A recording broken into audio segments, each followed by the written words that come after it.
No. All right, Alex, you're gonna start recording again? No. All right, well, we're gonna go ahead and move into it. This is the second part to building the infinity Q or the IQ reactors using infinity designs, single wire designs. This completely cuts off any confusion as far as which way you should wire it, how it should be wired, connecting it all together. It's all one wire, so there's only one direction of flow, one path for it to follow, and you don't have to, you don't mess it up, okay? Instead of having a device that is, you know, taking up this much space, okay, you're going to have a device that's taking up very little space, okay, that's putting out the same amount of power and energy, okay? Like I said before, do not worry about the number of twists or turns that you put in with your drills, okay? You can tell people about the number of field interactions, okay, the number of times that you've bent the wire back and forth and twisted it together, okay? But don't tell them the number of twists. It doesn't matter, okay? The more twists that you put into it, the more power that you're going to receive from it, okay? It's kind of like you're stretching that plasma, and it's got to follow every bit of that wire. So every time it crosses next to itself, it's creating energy or amplifying or adding to the energy. It's like putting plasma in series. That's what we're doing with this. So currently, I need to make 6 rings that are going to fit around those glass cubes, okay? And I've determined that I'm going to use this coconut oil container because it fits perfectly here, all right? So it's just going to be my guide for a size for these rings that we're making here, all right? Now, we are, for those of you that are at home, trying to utilize the activated charcoal and water, or the ash water kind of setup, okay? I use this little plastic tray from one of the drawers from, like, you know, whatever you want to call it. Just dipping your copper wire into it and submerging it allows it to become nano-coated. All right, you don't have to let it soak. I just set that one in there. But if you're going to make these, okay, and nano-coat it utilizing this water mixture, before you start twisting this all together, dip it in the water, okay? You're going to have to stream it, okay, underneath the water this whole length while you're trying to unspool it, all right? And I found that to be very cumbersome for me, and that's why I'm going to use the cold caustic. All right, but for those of you that don't have the methods or the means to get the cold caustic for yourselves, and you're utilizing the ash water and, you know, to nano coat these, you've got to run this wire through the water first. All right, before you start doing all your twists and everything like that. It's okay; it doesn't have to be dry when you start it, okay? But it does have to go through the water first, all right? If you're going to use the cold caustic method, we're drawing out the carbon from within, and so for every part of the wire, it starts from the center and pulls the carbon from the center to the outside, okay? And it starts to attract the dark matter to the outside, which is the nano coating, all right? And so you create that magnet on the copper wire, and that's why the nano coating works so well, okay, or the cold caustic works so well. But just remember, you've got to dip your wires first before you start if you're just going to use the ash water, okay? I'm using cold caustic method, therefore I'm not going to be using the ash water. Okay. So now we are taking care of this. Okay, my memory is pretty good, so I'm pretty sure that my distance, all right, is about this long for the distance around. But we'll measure it just to be sure.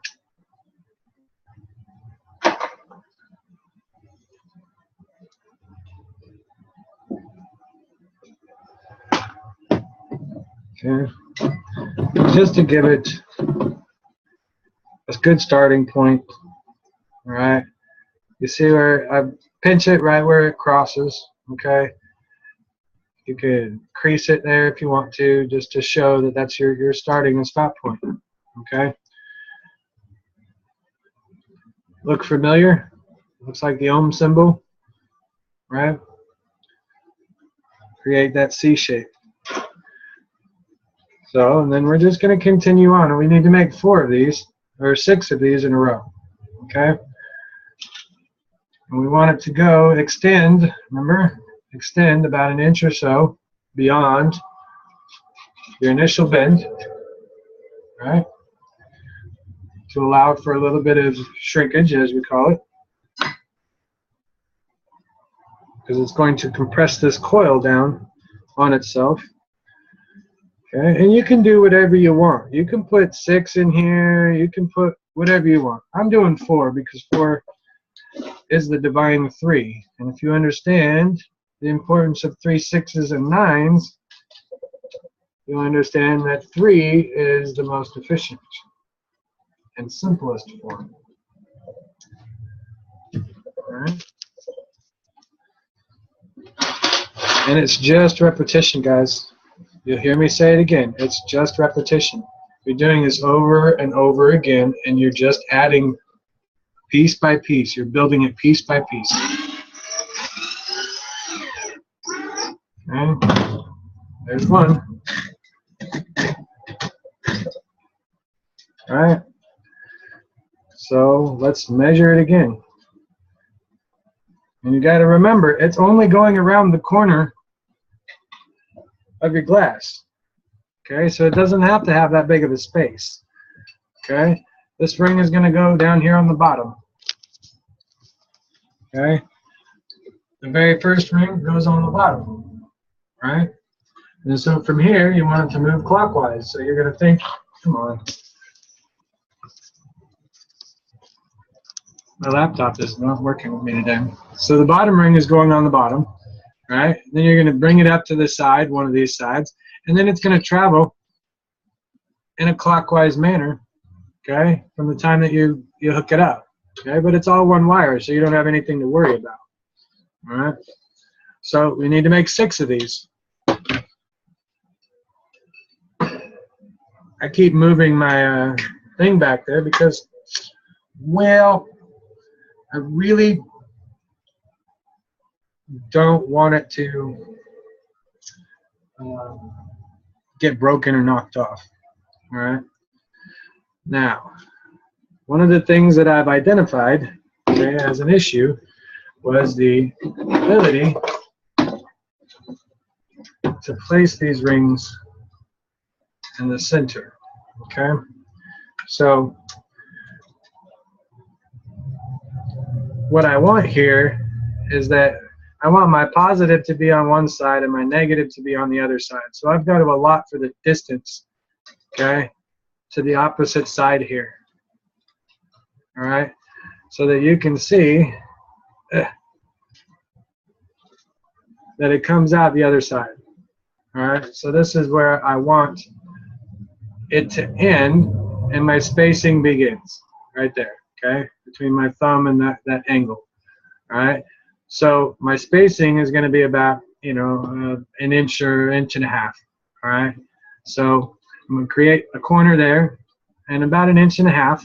Okay, as you can see, I've just created it. That's how much distance I need between these in order to get this, when it's together, to have opposite sides. So when I connect it, okay, I can just connect in a continuous flow. All right. So we're just compensating for space here. You can do this however you want, however you see fit. All right. Once you've established this, and you've established this one, you can straighten it back out. All right. And utilize it as your distance in space and what you need. Okay. So now you've got this little bubble, right? And if you put it up here where they would intersect, all right, you can hold that there. That's the distance that you need between your rings in order to create a complete smooth circuit. And you'll see at the end. Okay.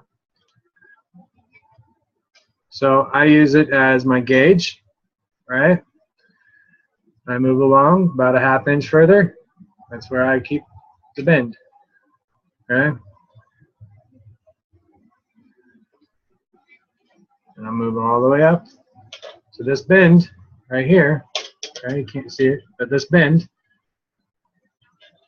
that's my turning point. Okay. Every time you make a bend that goes back in or switches direction for this wire, you're changing the polarity of the energy. Okay. If it's moving to the right in reference to you, okay, it's gravitational. If it's moving to the left, it's magnetical. All right. Again, just repetition. So when you're done, you're going to have a drill that makes a whole lot of noise.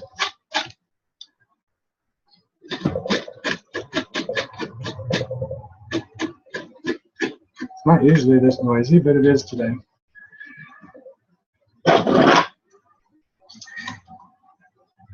And as long as you follow these very rules for every one that you make, okay?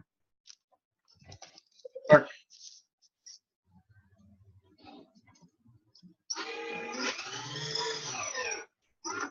Make them all the same way, guys. Okay? Same distance apart. Repetition, repetition, repetition. Okay? How are you going to replicate it? All right? Just pinch your wires together. Make another bubble, about the same size. Okay? It doesn't have to be perfect. Nobody's judging you but you. All right? Now you've got the same distance. Right? There's your corner. Bring that up there to the top. Okay? Just like you're tying a shoe.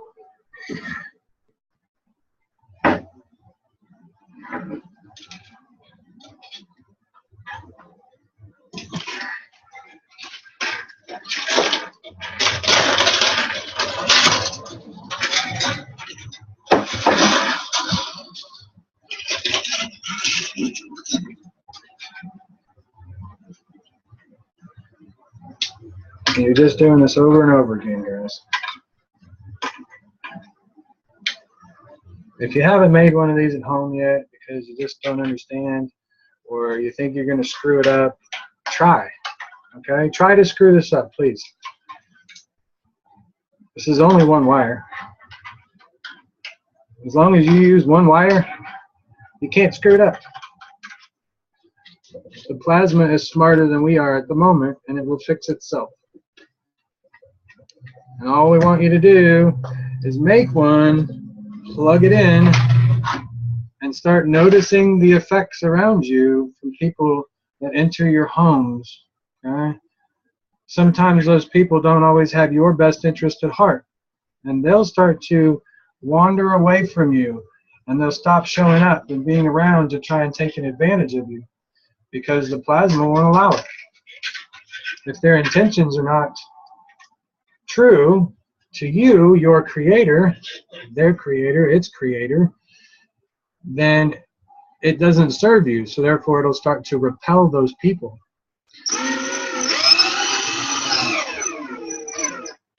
Right? But at the same time, when you plug it into your walls, okay, it is nano-coating your walls, okay? It's evaluating the needs of your family, okay, or you or whoever comes in contact with that energy field, right? And so when you come in contact with that energy field, right, what's happening is that you're touching their soul, whoever it is, whether it's plants or animals, okay, humans, anything that comes into contact with them, you're basically erasing the programming that's in their brain, and you're activating them. You're unlocking their DNA for them, but you're not influencing free will, you're allowing free will. And that's why these devices are so important to humanity right now, and I believe that's why there's a group of us out here that are, you know, I've been called a plasma shaman, and, you know, among other things that aren't particularly nice. But I know what I'm doing here. And I know that even if, you know, 40 people saw my videos on the internet, the fact that I'm saving it to the internet in the same fashion as if I was to save it to a collective brain, because that's what really the internet is, okay? And we're all working together in the same cause, so therefore we're all completely focused. We all love each other. We all want the same thing. You know, a lot of people are hung up on the word love. You know, oh no, I can't say the word love because then I sound like a fucking hippie. You know, I don't want people to think of me as a hippie. I don't care what people think of me, personally. You know, it's not going to determine my daily life. But, you know, it's always nice when people like you so that you can feel better about yourselves. It doesn't mean that you can just go off being a dick.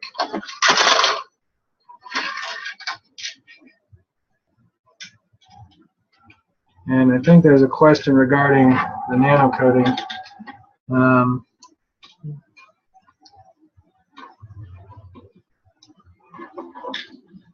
Is there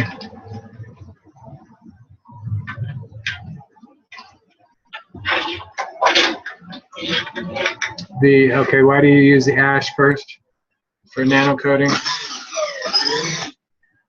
I use the ash water to be sure, because I cannot see the nanocoding. Okay, it's kind of like my save all. If I have any doubt whatsoever about the nanocoding being cracked or anything like that, then I will dip or spray or wipe on with a paintbrush any of my ash water, the activated charcoal water that I've got. So just to be sure, because nobody likes a leaky hose, you know, especially when you have certain expectations that there's going to be some water pressure there, right? So we don't want to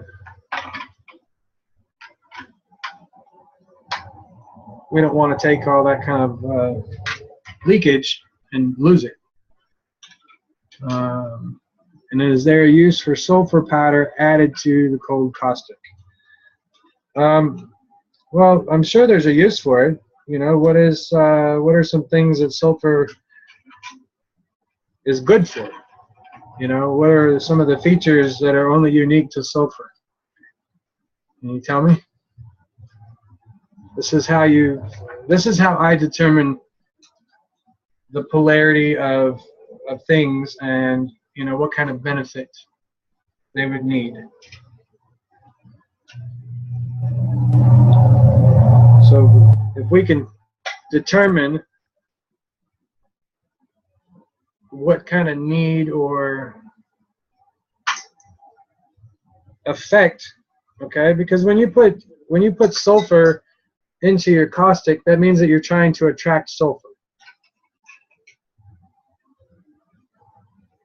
because you're creating the opposite of matter by putting it in there. And see, referring to the quality of nanocoating. Sulfur is just a field interaction to me.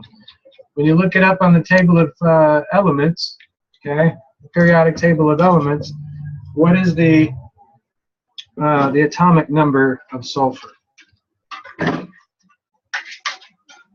Anybody? Eventually I'll get a periodic table of elements in here that I've made. Okay?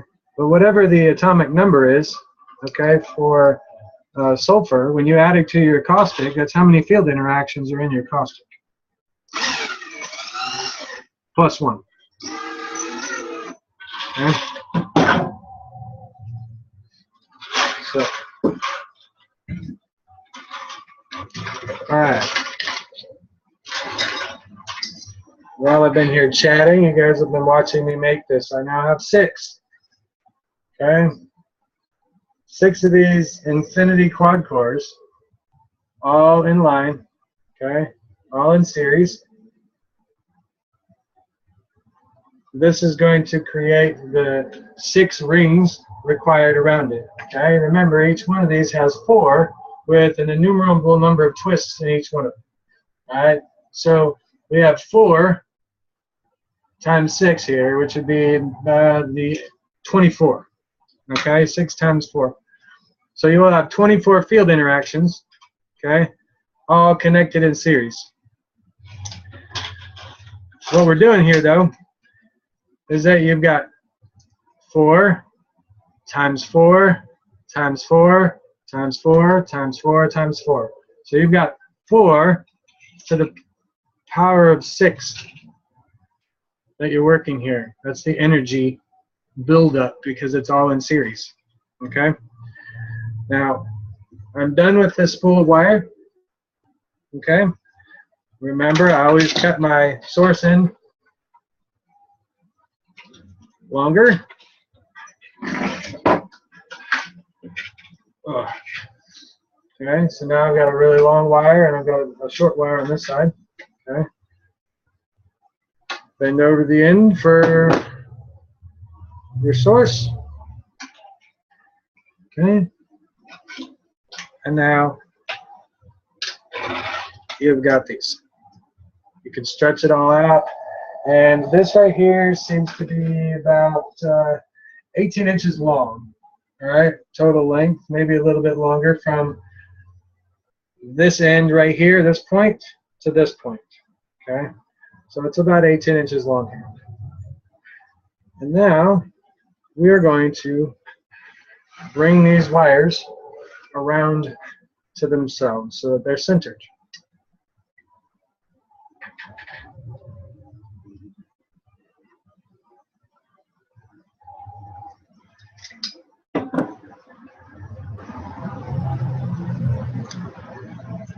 And I use solid objects because I'm picky that way. Okay, just to maintain the first part of the shape. Okay, and I'm wrapping them all the same way so I don't have to worry about it. Okay, everything is done the same way.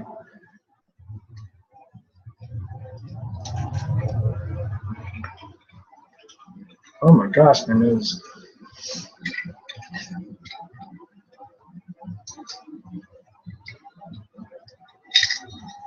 When everything's done the exact same way, there is no questioning it. If you don't get the result that you were expecting, then you just reverse it. Okay? Because there's only 2 options here. Left or right. Okay? So your probability of error has diminished drastically when it comes to these devices, and you can't really mess it up, guys. All you got to do is just try. Okay? Tell yourself that it's okay to spend $20 on a roll of copper wire, okay, that you can just screw around with and make things. Doesn't have to have a purpose other than just creating, okay? And you will create everything for a reason, even if you don't know why yet, right? Even Alex will probably attest to this, okay? As you're creating stuff and you're like, man, I don't even know what that's for, but it looks really cool. You know, I've got devices and things that I've made back, you know, last year. And each one of them has a purpose. And what we're creating, you know, with our soul energy right now. Okay?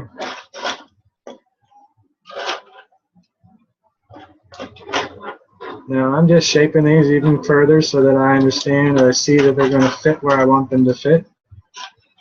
Okay? Just maintaining the C shape. Alright, so now I've got all these rings attached in a row here. Right?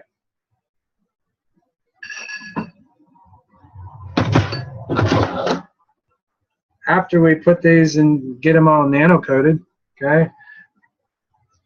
Remember I said, and these are small enough that we could actually put them on the inside of this completely, okay? But it'd be a pain in the butt to try and glue it in here with your favorite hot glue methods that we like so much, okay? Ah, heck, let's see if we can do this. I like fitting things into tight spaces. Alright, so there's the judge on that. So we want this one to be the bottom, right?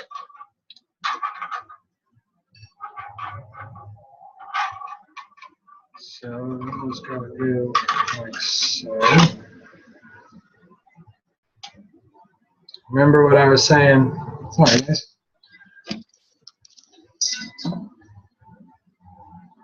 Is that we want this to be flush with the sides, right? I'm just going to recreate the shape of the cube here, keeping it in series.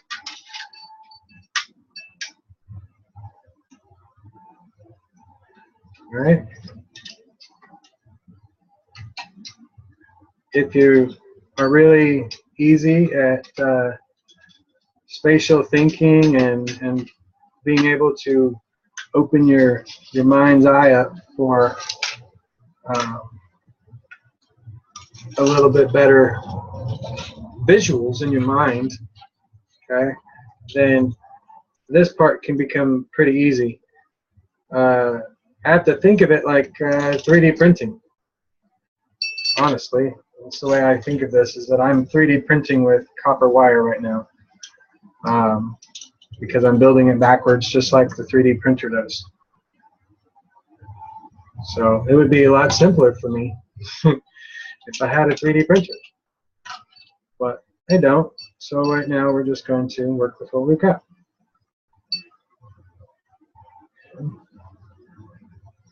So now what you're seeing here is the creation of a cube in just the energy forms. Okay, just the structure of light. And as we're, you know, putting this all together, and it'll hold itself up and, you know, create its own tension, yeah, because I said so. Okay, now you've created that cube, right? That 3D cube that you're holding in your hand. Now you're going to fit it in this container here, okay, and get it situated.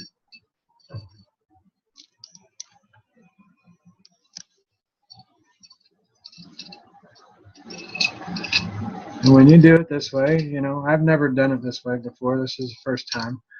But it should fit, you know, within your four walls. And if you take the time, okay, I'll show you.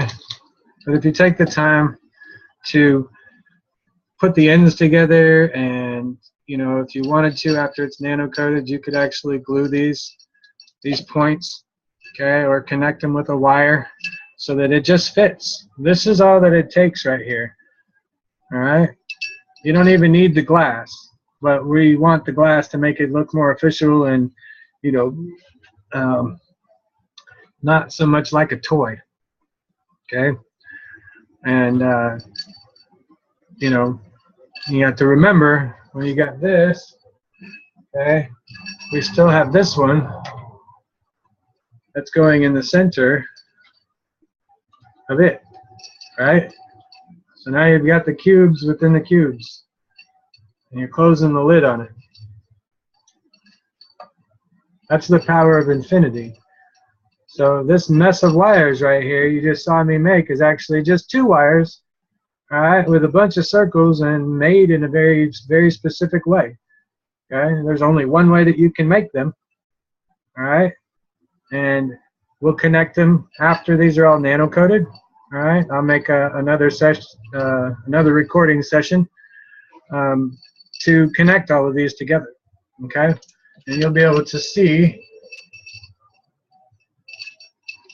how it'll all work. All right, and I'm considering nano coating it and using the using some wire after it's been nano coated to connect these, because hot glue won't stick to it, and we'll have a definite cube shape. Okay, right now none of it's connected together. It's just flimsy and wobbly, and it doesn't look like it'll hold anything. Okay, but this is where we're going with this. So the next step, okay, probably Monday, I'll finish this because I won't be online tomorrow. It's my family day, and so I'll let this nano coat for a whole day. All right, and then on Monday morning at 8, we'll start the water reactor group. This is imperative for the water reactor, you know, as the power source for it. So we're going to create this, finish it up for the rest of it, and then we'll turn these into capacitors. Okay, and we'll figure out, I'll work on it tonight, figure out the most efficient way to turn these into capacitors.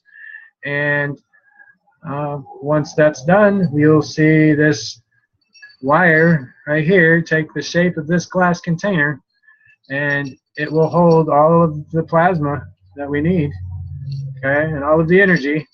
Okay, we'll hook this up, and then you'll be able to plug this into your car or your house. Okay, if you plug it into your car, it'll be it's best if you used a power inverter, and if you plug it into your house or a generator, it will produce water out of your exhaust.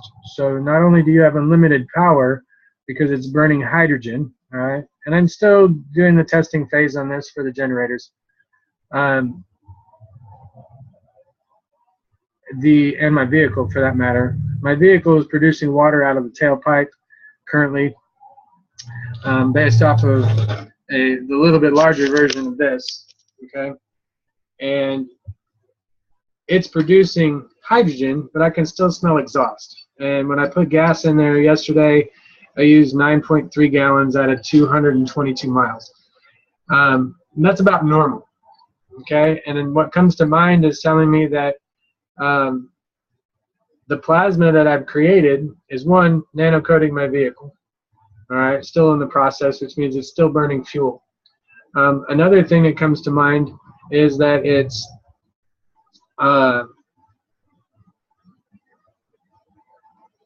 it's combining with the fuel to burn the most efficient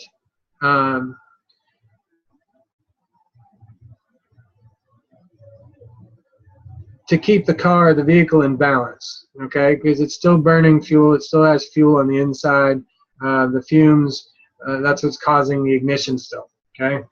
So what's going on is when it fires, okay, it's going to burn the hydrogen first, all right? And as soon as the inside of your engine is nano-coated, because you put some GANs in your gas tank with a fuel stabilizer, okay, put about 15 milliliters of some white CO2 or any GANs for that matter, that's been washed free of salt, into some fuel stabilizer, and then put that into your engine according to the manuals and do all that kind of stuff. We're just trying to get the water out of the fuel or out of the GANs, okay? It'll cycle through the engine, and it'll start to nanocoat the inside of your engine. When the engine is nanocoated in its specific areas, it'll hold the hydrogen a lot better, and you'll have much more efficient hydrogen production. Okay, and it won't leak. So you'll be burning hydrogen first, and then moving up into whatever's left or needed, which is the gas fumes. Okay, to get enough push to push your pistons. Okay. As your system nanocoats, the reason why we want to use a power inverter for your car is because you're going to create alternating current creates a gravitational and a magnetical energy field. All right, it goes from positive to negative. All right, and that's why it's called alternating current. It's alternating between positive and negative polarities.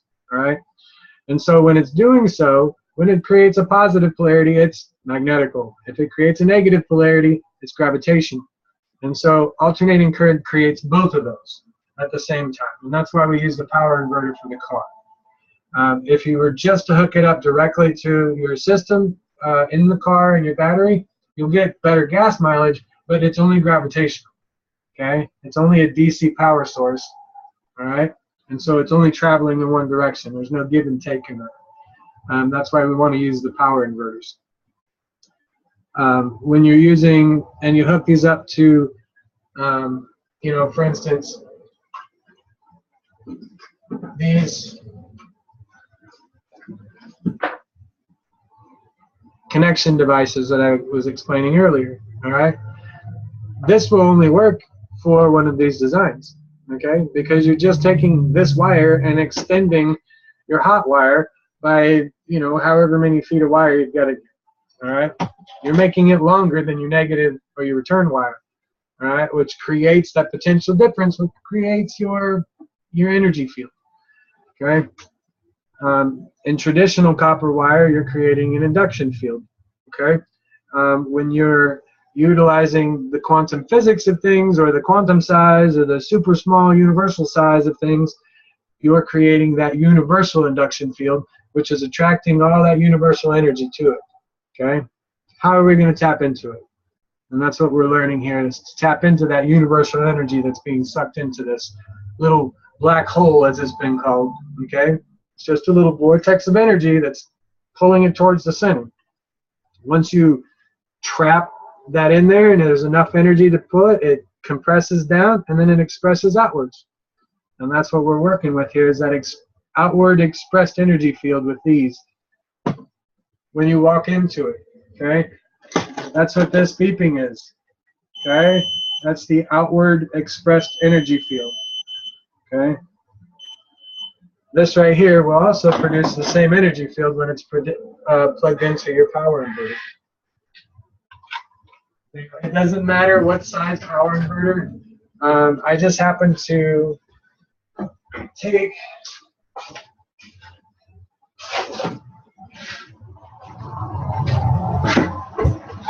the donation money that you guys have so generously donated. I bought several of these because these were $10 a piece, okay, on Amazon. Normally they're about between $20 and $40 depending on what you get. This one was the best inverter for the price, and it's doing very well for my car. Aside from its big, bulky, you know, setup here, you know, there are other smaller ones, okay.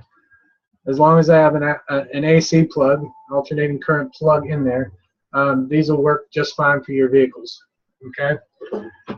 It doesn't matter what the rating is at first, because I just got a lamp, a regular reading lamp plugged in, and it's in my car. Every time I turn my engine on, I've got this white light that's glaring in the back that's running off of 120.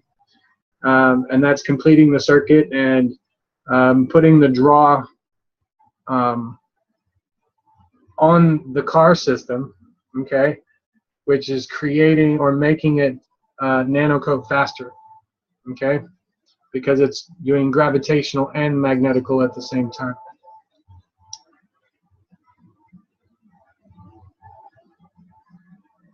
with the Kesh foundation coils to the same effect of magnetical and gravitational interaction for a car or home versus the Q design.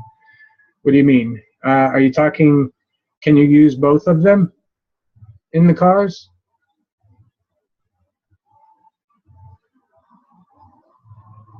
Is that what you're talking about, like the stackers? What is the difference?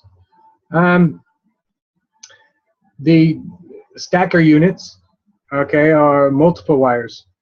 Okay, I believe there's 4 connections, so 2 wires each for each coil, and so when you're doing that, it's 4, all right, and you got 3, so that's 12 connections there that you've got to remember which one is in and out. Okay,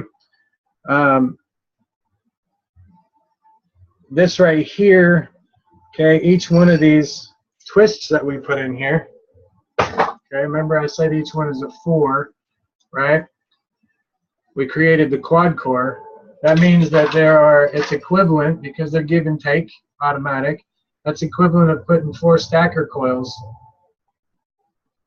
all right, with the gravitational and the magnetical in each one of these rings. Okay, so this one right here is 4 times 4. So they're basically like putting 16 stacker coils in here, energetic wise. All right, it's doing the same exact thing. The thickness of the wires, none of that matters when this is all nano-coated or insulated, as the universal community likes to call it.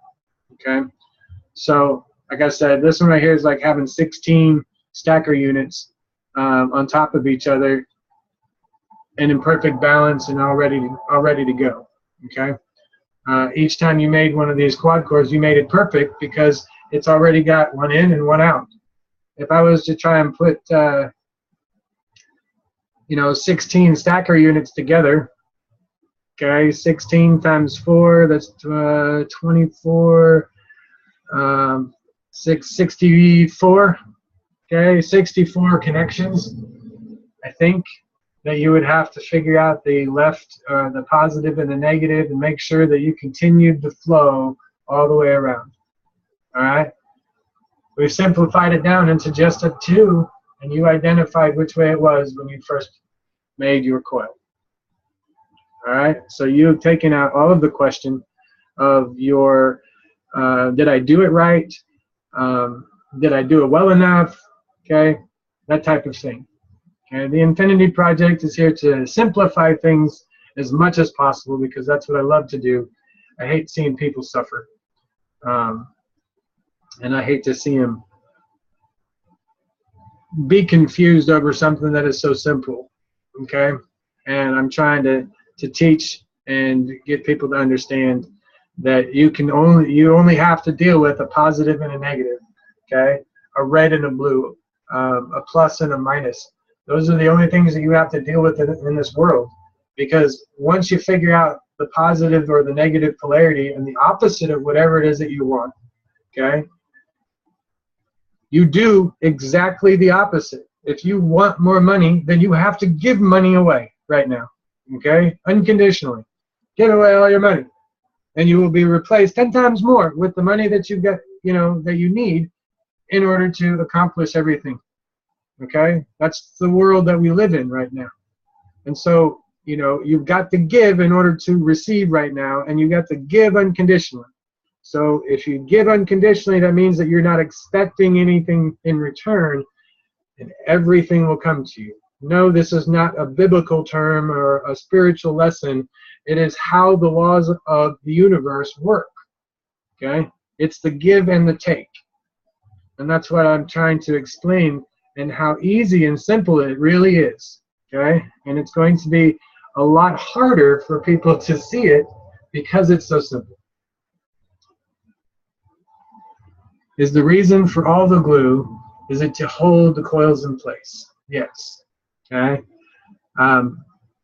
You'll understand that when you try to use hot glue on cold glass, okay, it doesn't bond very well. It'll stick to it for a little while until you start moving it around. All right, and then it just kind of breaks off. So a way to alleviate that is to heat up your glass, okay, whether it's in the sun or whatever. Don't have a cold glass when you're applying, and make sure that the glass is clean from oil prints, fingerprints, things like that, and the glue will adhere better and you can use less of it. But that's all we use the glue for. For people who are a little bit more advanced and have their GANs already made, okay, I'm sure you can come up with some sort of design where you can inject GANs directly into the hot glue, okay, and make a trail of GANs with your hot glue, and now you've got a purely conductive plastic superconductor, okay? And if you can figure out how to do that with one of those 3D doodlers, man, I sure love one of those for my birthday. Hint, hint. Only like $100, but it's more of a toy than it is a research thing for me because I can draw, and I would love to draw in my my 3D world that I'm in because it's so much easier. I can draw this in plastic and show you what it is, and you can make it in copper white.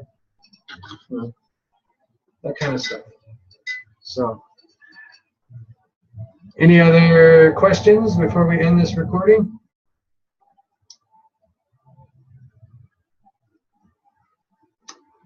All right, I don't see any more questions at this time. I know there will be some. Let's go ahead and end the recording, guys. Push stop.